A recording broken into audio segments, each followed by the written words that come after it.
मध्य प्रदेश के एक छोटे से गांव रामपुर के पास बहुत घना जंगल था। उस जंगल के बीचों बीच एक पुराना खंडहर पड़ा था। गांव वाले दिन में भी उस खंडहर के पास जाने से डरते थे। उनका कहना था कि कई साल पहले वहां एक औरत को जिंदा जला दिया गया था। उसकी मौत के बाद खंडहर के आसपास रात में अजीब आवाजें आने लगी थी। सबसे हैरानी की बात ये थी कि खंडहर की सूखी और बंजर जमीन पर हर साल बरसात के दिनों में अचानक बैंगन की खेती उगाती थी। गांव का कोई भी आदमी उन बैंगनों को छूता तक नहीं था। एक दिन शहर से 4 दोस्त जंगल घूमने आए। उनके नाम आकाश, मीरा, रोहन और निशा थे। सुनो, गांव वाले जिस खंडहर की बात कर रहे थे वो शायद इसी रास्ते के आगे है। उन्होंने वहां जाने से मना जरूर किया था, लेकिन मुझे लगता है वे केवल पुरानी कहानियों के कारण डरते हैं। हम थोड़ी देर वहां रुककर कुछ तस्वीरें खींचेंगे और शाम होने से पहले वापस लौट आएंगे। मुझे गांव वालों की बात को पूरी तरह झूठ नहीं मानना चाहिए। जिस बूढ़े आदमी से हमने रास्ता पूछा था उसके चेहरे पर सच में डर था। उसने साफ कहा था कि खंडहर के पास कोई बैंगन तोड़ने की गलती मत करना। उसने यह बात बिना कारण नहीं कही होगी। तुम दोनों हर बात को इतना गंभीर क्यों बना देते हो? गांवों में ऐसी कहानियां चलती रहती हैं। कभी किसी पेड़ पर भूत होता है, कभी किसी तालाब में चुड़ैल। हम शहर से इतनी दूर केवल जंगल देखने आए हैं, डर कर वापस जाने नहीं। मुझे तो उस बैंगन की खेती को देखने में ज्यादा दिलचस्पी है। जंगल के बीच किसी खंडहर में खेती कौन करता होगा? हो सकता है कोई गरीब औरत गाँव वालों से छिपकर वहाँ सब्जी उगाती हो। चारों हंसते बातें करते आगे बढ़ते रहे। थोड़ी देर बाद उन्हें पेड़ों के बीच टूटी हुई दीवारें दिखाई दी। खंडहर के पीछे पहुंचते ही चारों रुक गए। उनके सामने बैंगन का एक बड़ा खेत था, लेकिन उस पूरे खेत में पक्षियों, कीड़ों या जानवरों की कोई आवाज नहीं थी। खेत के बीच एक औरत थी। उसने गंदी लाल साड़ी पहन रखी थी। आकाश, उसकी तस्वीर मत लेना। मुझे उसके हाथ सामान्य नहीं लग रहे। उसकी उंगलियां बहुत लंबी हैं और नाखून मिट्टी के अंदर तक जा रहे हैं। शायद वो कोई बूढ़ी आदिवासी औरत होगी।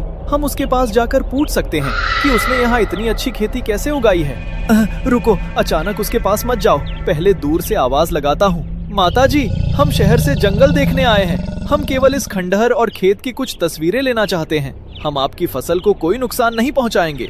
आकाश की आवाज सुनते ही वो औरत बिल्कुल सीधी खड़ी हो गई। कुछ पल तक वो पीठ करके खड़ी रही। फिर उसने धीरे धीरे अपनी गर्दन पीछे की तरफ घुमाई।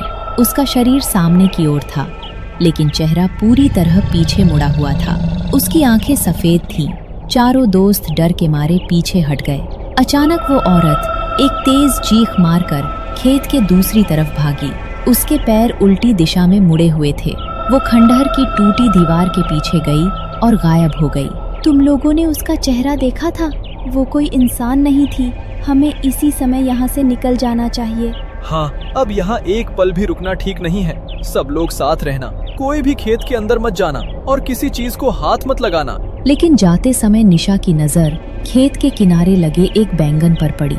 वो बाकी बैंगनों से ज्यादा बड़ा और चमकदार था। उस पर लाल रंग का एक निशान बना हुआ था। निशा कुछ पल के लिए रुकी। बाकी तीनों उससे थोड़ा आगे निकल चुके थे। इतना सुंदर बैंगन मैंने कभी नहीं देखा। इसे साथ ले जाकर दोस्तों को दिखाऊंगी। एक बैंगन लेने से उस औरत का क्या नुकसान होगा? निशा ने चुपके से बैंगन तोड़ा और अपने बैग में रख लिया। खंडहर के अंदर से किसी औरत के रोने की धीमी आवाज आई। निशा घबरा गई, लेकिन उसने किसी को कुछ नहीं बताया। चारों जंगल से बाहर जाने लगे। करीब आधे घंटे तक चलने के बाद उन्हें वही टूटा हुआ बरगद का पेड़ दिखाई दिया जिसके पास से वे पहले गुजर चुके थे। हम फिर इसी जगह कैसे आ गए? मैं लगातार उत्तर की दिशा में चल रहा था। रास्ता सीधा था, फिर भी हम घूमकर वापस यहीं पहुंच गए। मेरे फोन में नेटवर्क नहीं है और नक्शा भी काम नहीं कर रहा। जंगल में आते समय सूरज हमारे दाईं तरफ था, लेकिन अब हर तरफ अंधेरा जैसा दिखाई दे रहा है, जबकि अभी शाम होने में काफी समय है।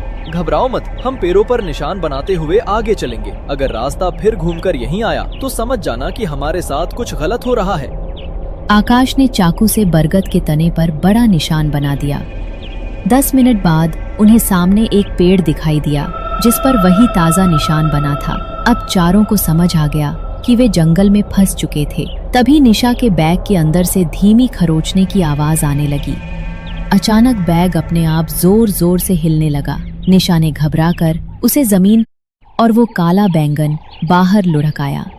तुमने खंडहर से बैंगन चुराया है। मैंने साफ कहा था कि कोई भी चीज मत छूना। गांव वाले भी हमें इसी बात से सावधान कर रहे थे। तुम्हारी एक गलती की वजह से हम सब जंगल में फंस गए हैं।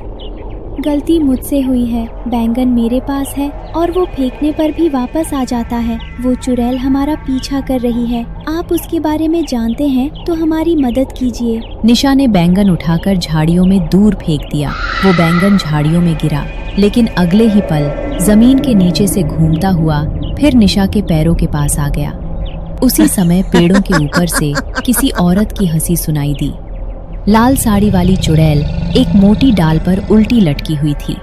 मेरी मिट्टी से उगा बैंगन चुरा कर कहाँ जाओगी? जिसने मेरी फसल को हाथ लगाया उसकी सांसें भी अब मेरी हैं। रात होने से पहले बैंगन वापस नहीं आया तो तुम चारों की लाशें इसी खेत की खाद बनेंगी।